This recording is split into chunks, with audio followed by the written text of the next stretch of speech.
Exercise 9 निर्देशांक ज्यामिति।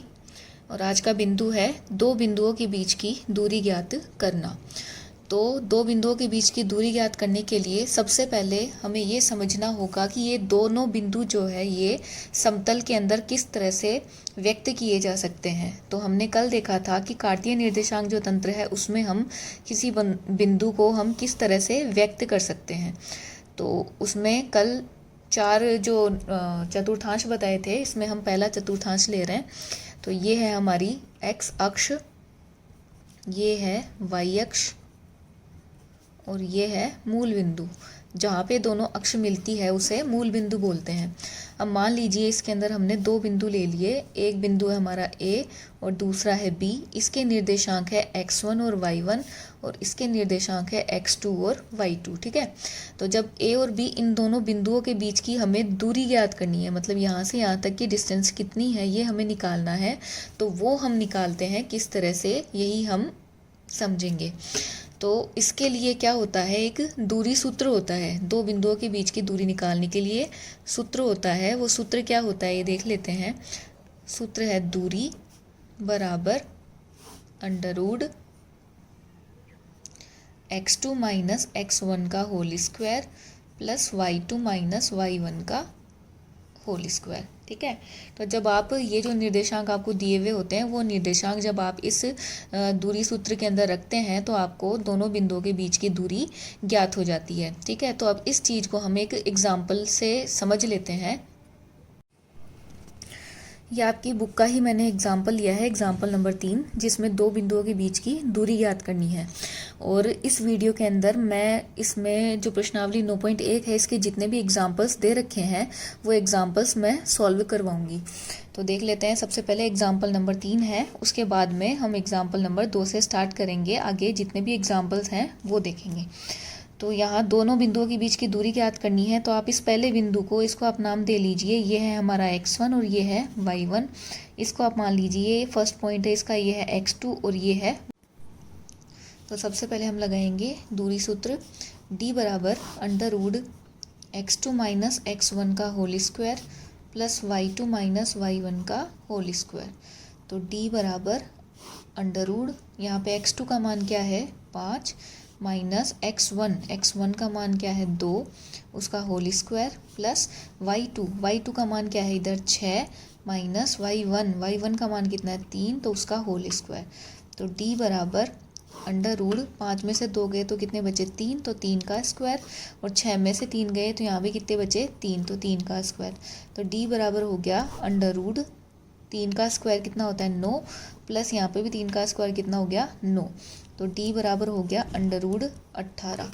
ठीक है, अब इसको आगे रूट के बाहर निकालने के आप इसका अभाज्य गुणनखंड करेंगे तो ये होगा, यहाँ पे 2 से भाग देंगे तो 9, फिर 3 और 1। ठीक है, तो d बराबर 18 को आप लिख सकते हैं 2 गुणा 3। अब यहाँ पे ये जो 3 है इसके जोड़े बन रहे हैं तो इस 3 को आप बाहर निकाल सकते हैं। तो ब्रैकेट के अंदर रह जाएगा अंडरवुड 2। तो d बराबर आ गया 3 अंडरवुड 2 आंसर।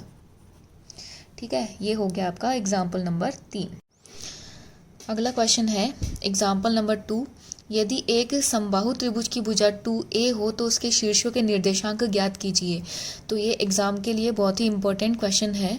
तो लीजिए हल करते हैं।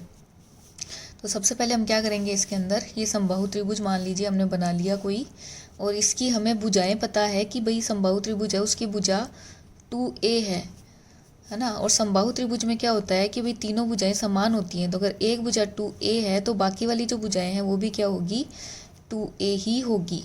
तो ये बोल रहा है इसके शीर्षों के निर्देशांक ज्ञात कीजिए। तो इस तरह से शीर्ष निकालना इसका संभव नहीं है, इसलिए हम क्या करेंगे, ये जो त्रिभुज है इसको हम जो कार्तीय निर्देशांक तंत्र के 4 चतुर्थांश बताए थे उनमें से हम इसको प्रथम चतुर्थांश में मान के चलेंगे। तो मान लीजिए कि ये जो बिंदु है इसको मैंने मान लिया ये क्या है मूल बिंदु। इसकी ये वाली जो भुजा है इसको मैंने आगे बढ़ा दिया और ये हमने मान लिया ये है x अक्ष। ठीक है, और ये वाली जो अक्ष है ये ले ली मैंने, ये है y अक्ष। तो हमने इसको प्रथम चतुर्थांश के अंदर बना दिया। तो ये वाला जो बिंदु है ये तो मूल बिंदु है, तो इसके निर्देशांक तो हमें सीधे सीधे पता है ही कि मूल बिंदु के निर्देशांक 0 0 होते हैं। ये वाला जो बिंदु है ये एक्स एक्स के ऊपर है, तो एक्स एक्स के ऊपर जो बिंदु होता है उसके लिए y का मान हमेशा 0 होता है। तो इसके लिए x का मान यहाँ से लेके यहाँ तक की दूरी हमें पता है ये कितनी है, 2a है, तो x निर्देशांक तो हो जाएगा 2a और y निर्देशांक क्या हो जाएगा, 0 हो जाएगा। ठीक है, तो ये भी हमें पता चल गया। उसके बाद अब पॉइंट आता है ये वाला, अगर मैं इनको नाम दे लूँ तो ये पॉइंट है O, इसको मैं नाम दे लूँ, मान लीजिए पॉइंट है A और ये पॉइंट मान लीजिए B बिंदु मान लीजिए। ठीक है, तो अब हमें इसके निर्देशांक निकालने हैं। तो इस बिंदु के निर्देशांक निकालने के लिए हम क्या करेंगे, मान लीजिए मैंने क्या किया, यहाँ से B बिंदु से मैंने सामने वाली जो भुजा है इसके ऊपर डाल दिया लंब। ठीक है, ये हो गया लंब। और इसी तरह से मैंने B बिंदु से जो x अक्ष है y अक्ष उसके ऊपर भी लंब डाल दिया, और एक जो लंब है वो मैंने डाल दिया x अक्ष के ऊपर, एक लंब डाल दिया मैंने y अक्ष के ऊपर। अब देखिए समबाहु त्रिभुज के शीर्ष से सामने वाली भुजा पर डाला गया जो लंब है वो उसको दो आधे आधे भागों में विभाजित कर देता है सामने वाली भुजा को। तो इसका मतलब ये हुआ कि ये पूरी 2a थी, तो ये दूरी कितनी हो गई, a हो गई, और ये वाली दूरी भी कितनी हो गई, a हो गई। ठीक है, अब इस वाले बिंदु का x निर्देशांक कौन सा होता है, इस y से लेके यहाँ तक की दूरी। अब ये वाली a है, ये भी a होगी, ये भी a होगी, ये भी a होगी, ये भी a होगी, तो इसका मतलब ये वाली जो दूरी हमें a पता चल गई, तो मतलब हमें इसका x निर्देशांक तो पता चल गया। ये जो है ये इसका क्या है, x निर्देशांक हो जाएगा, है ना। तो ये तो हो गया a। अब बात आई इसकी y निर्देशांक की, तो y निर्देशांक के लिए अपने को ये दूरी चाहिए, क्योंकि y निर्देशांक x अक्ष से जो दूरी होती है, x अक्ष से जो दूरी है ना वो y निर्देशांक होता है, और जो y अक्ष से जो दूरी होती है वो क्या होता है, x निर्देशांक होता है। तो हमें इसका क्या निकालना पड़ेगा, ये y वाला निर्देशांक निकालना पड़ेगा। y निर्देशांक के लिए आपको क्या करना पड़ेगा, इसका ये लंब निकालना पड़ेगा। तो इस बिंदु को भी हम नाम दे लेते हैं, ये हो गया OAB, इस बिंदु को हमने नाम दिया, ये पॉइंट हो गया हमारा C। ठीक है, तो यहाँ पे अब ये त्रिभुज बन रहा है, कौन सा, समकोण त्रिभुज बन रहा है। इस त्रिभुज का नाम है OB और C। तो हम देखते हैं त्रिभुज OBC में, त्रिभुज OBC में यहाँ हमें आधार पता है, आधार OC कितना है, ये है A। ठीक है, कर्ण जिसका नाम है क्या, OB, वो कितना है, 2A, और ये लंब जो हमें निकालना है, लंब बराबर BC, और ये हमें निकालना है। तो आप इसको पाइथागोरस की थ्योरम से कर सकते हैं। सूत्र होता है लंब स्क्वायर बराबर कर्ण स्क्वायर माइनस आधार स्क्वायर। तो लंब है BC, तो BC का स्क्वायर बराबर कर्ण है OB, तो OB का स्क्वायर माइनस आधार है OC, तो OC का स्क्वायर। तो OB हो जाएगा कितना, 2A, तो 2A का स्क्वायर माइनस OC है A, तो A का स्क्वायर। आगे ये हो जाएगा 2 का स्क्वायर 4, A का square A square minus A square, 4A square plus का और माइनस A स्क्वायर, तो ये हो जाएगा 3A स्क्वायर। इसे जब आगे सॉल्व करेंगे तो BC, इसको स्क्वायर हटाने के लिए क्या करेंगे, अगली संख्या पे अंडर रूट लगाएंगे, तो ये जाएगा अंडर रूट 3A स्क्वायर। तो BC बराबर आ जाएगा under root 3A square, square होने की वजह से A बाहर आ जाएगा, तो ये जाएगा, तो BC का मान हमारे पास में आ गया, BC बराबर अंडर रूट 3A। और ये जो BC है ये इसके लिए y निर्देशांक है, इसका काम करेगी। तो यहाँ पे हम लिख देंगे अंडर रूट 3A। तो इस तरह से ये जो त्रिभुज ABC है इसके तीनों शीर्षों के निर्देशांक, तीनों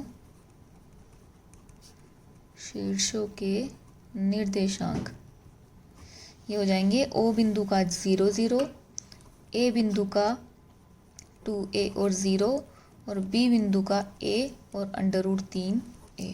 आंसर। अगला उदाहरण है उदाहरण नंबर 4। यदि बिंदु x 3 व 5 7 के बीच की दूरी अगर 5 हो तो x का मान ज्ञात कीजिए, ये हमारा क्वेश्चन है। तो दूरी दे रखी है यहाँ पे, हमें कितनी दे रखी है दूरी हमें दे रखी है 5। ठीक है, और जो दो बिंदु दे रखे हैं वो दे रखे हैं x 3 व 5 और 7। ठीक है, तो जो पहला बिंदु है इसे हम मान लेते हैं x1 y1, और जो दूसरा बिंदु है इसके निर्देशांकों को हम लिख देते हैं x2 और y2। तो यहाँ हम सूत्र लगाएंगे, दूरी सूत्र जो है, दूरी को d बोलते हैं, तो d बराबर √x2 माइनस x1 का whole square plus y2 minus y1 का होल स्क्वायर। ठीक है, तो d बराबर √ अब x2 मतलब आपको क्या लिखना है यहाँ पे 5 माइनस x1 की जगह पे आपको लिख देना है x प्लस का होल स्क्वायर आएगा प्लस y2 की जगह आपको लिख देना है 7 माइनस y1 की जगह लिख देना है 3 पूरे का होल स्क्वायर। d हमें दे रखा है 5, तो अगले स्टेप में हम d भी लिख देते हैं। तो d बराबर 5 लिख दिया हमने, 5 बराबर √5 माइनस x का होल स्क्वायर प्लस 7 में से 3 गए तो कितने बचे 4, तो ये आ जाएगा 4 का स्क्वायर। ठीक है, अब हमें क्या करना है, ये यहाँ पे √ जो है इसका √ हटाना है। तो हम क्या करेंगे, हम दोनों तरफ वर्ग कर देंगे। जब भी एक तरफ रूट लगा हुआ हो या दो तरफ रूट लगा हुआ हो, उसको हटाने के लिए हम हमेशा क्या करते हैं, वर्ग करते हैं। तो दोनों तरफ वर्ग करने पर अब इधर 5 का जो वर्ग है वो हमने कर दिया, तो 5 का वर्ग लिख दिया। अब ये जो है इसका जब आप ऐसे वर्ग करेंगे तो उससे क्या होगा, स्क्वायर और ये जो है वर्ग इसकी घात होती है 1/2, तो दोनों कट करके और ये इसका √ हट जाएगा। तो यहाँ आएगा 5 माइनस x का होल स्क्वायर प्लस 4 का स्क्वायर कितना हो गया 16, 5 का स्क्वायर हो गया 25 बराबर। अब यहाँ पे देखिए सूत्र लग रहा है a माइनस बी के होल स्क्वायर का, और सूत्र होता है a माइनस बी स्क्वायर बराबर a square plus b square minus 2ab। ठीक है, यहाँ पे a का काम कौन कर रहा है 5 और b का काम कौन कर रहा है x, तो इस हिसाब से हम इसको खोल देंगे। तो a की जगह पे यहाँ पे a स्क्वायर है, a की जगह पे आप लिख देंगे 5, तो 5 का स्क्वायर प्लस फिर क्या लिखना है b स्क्वायर, b का काम x कर रहा था। यहाँ पे देखिए माइनस नहीं लगाएंगे हम, माइनस x नहीं लिखेंगे। क्यों नहीं लिखेंगे, क्योंकि सूत्र में भी माइनस है, यहाँ पे भी माइनस है। इसका मतलब सूत्र में माइनस होने की वजह से यहाँ पे b का काम केवल कौन कर रहा है, x कर रहा है, तो हम केवल x ही लिखेंगे। तो x का स्क्वायर माइनस 2 गुणा a का काम कौन कर रहा था 5 गुणा b का काम कौन कर रहा था x, और प्लस का लिख दिया 16। जब इसको आगे करेंगे तो ये हो जाएगा 25 बराबर 5 का स्क्वायर ये भी 25 प्लस x स्क्वायर माइनस 5 दूनी 10 x प्लस का 16। अब देखिए 25 से ये 25 कट गया। ये कैसे कटता है, जब बराबर के दोनों तरफ एक जैसी संख्याएं होती है जिनका जो चिन्ह होता है वो भी समान होता है, तो दोनों आपस में कट जाती है। और इसको आप ऐसे भी देख सकते हैं कि जब आप 25 को इधर लेके आएंगे तो ये -25 बनेगा, तो एक प्लस का 25 और एक -25 होने की वजह से वो वैसे भी 0 हो जाएगा। तो हमारे पास केवल क्या बचा, इधर तो बच गया 0 और इधर बचा x square minus 10x plus का 16। ठीक है, तो ये द्विघात समीकरण बन गया यहाँ, x square minus 10x plus 16 बराबर 0। अब हमें क्या करना है, इसके बीच वाले के टुकड़े करने हैं। तो बीच वाले के टुकड़े करने के लिए आप क्या करेंगे, यहाँ पे a b c का मान लिख लेंगे पहले। a बराबर है 1, b बराबर है माइनस का 10 और c बराबर है प्लस का 16। ठीक है, अब आप निकालेंगे a गुणा c करेंगे तो 1 × 16 कितना हो गया, ये 16 हो गया। अब आप देखेंगे कि ये 16 किस किस के पहाड़े में आता है ना, तो जिसके भी पहाड़े में आता है उससे हम देखेंगे कि भाई हम कौन कौन सी संख्याएं ले सकते हैं। तो 2 आता है, 16 आता है 2 के पहाड़े में 8 बार, 4 के पहाड़े में 4 बार, और कौन सा आता है 8 के पहाड़े में 2 बार और 16 के पहाड़े में 1 बार। ठीक है, तो अब हम क्या करेंगे, ये देखेंगे कि जो 2 संख्याएं हमें चाहिए, बीच वाली संख्या है माइनस के 10, हमें इसके टुकड़े करने हैं। 2 संख्या हमें ऐसी लेनी है जिनको जोड़े तब तो हमें मिल जाए माइनस का 10, और जिन्हें हम गुणा करें तो हमें मिल जाए कितना 16। गुणा करें तो मिल जाए 16 और जोड़े तो मिल जाए माइनस का 10। तो ऐसी 2 संख्या आप कौन सी ले सकते हैं। तो ये जो भी संख्याएं बनी है इनको आप जोड़ के या घटा के देख लो। अगर जोड़ने या घटाने पर 10 मिल जाए तो मतलब आप वो संख्या ले सकते हो। तो देखिए यहाँ पे 16 और 1 17 और 16 में से 1 गया 15, मतलब ये नहीं ले सकते। 4 और 4 में 4 जोड़े 8 और 4 में से 4 गए 0, ये भी नहीं ले सकते। मतलब यहाँ पे हम लेंगे 2 और 8। ठीक है, अब लाने माइनस के 10 है, वो कब आ सकते हैं, जब आप माइनस का 2 और माइनस का 8 ले लो तो ये कितना बन जाएगा, -2 -8 माइनस का 10 बन जाएगा। और इन दोनों को गुणा करो तो हमारे पास में ये 16 भी आ जाना चाहिए प्लस का। तो -2 × -8 बराबर कितना आ जाएगा, प्लस का 16 आ जाएगा। ठीक है, तो अब आप 2 संख्याएं जो हमने -2 -8 लिया है ये हम बीच में यहाँ पे इस तरह से लिख देंगे। -10x के फैक्टर होंगे -2x और माइनस के 8x, -2 -8 हमें लेनी थी, और जो x होता है वो केवल साथ लगने का काम करता है, तो उसको आप साथ में लगा देंगे। फिर हो जाएगा प्लस का 16 बराबर कितना हो गया 0।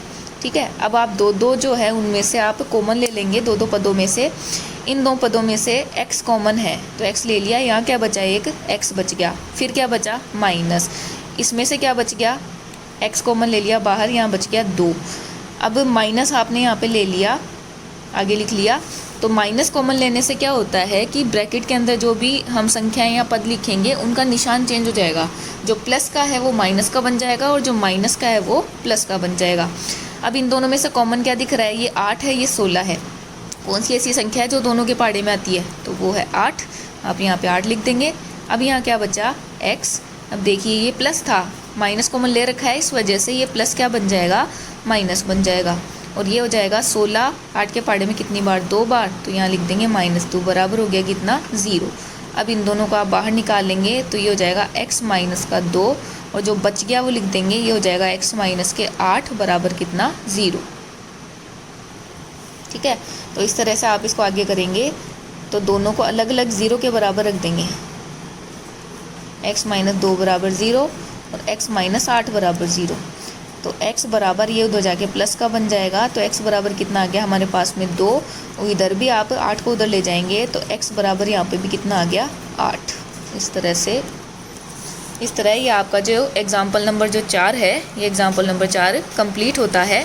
तो इस वीडियो के अंदर एग्ज़ाम्पल नंबर 2, एग्ज़ाम्पल नंबर 3 और एग्ज़ाम्पल नंबर 4, ये 3 एग्ज़ाम्पल्स हमें देख लिए हैं। अगले वीडियो में हम एग्ज़ाम्पल नंबर 5 और एग्ज़ाम्पल नंबर 6 देखेंगे।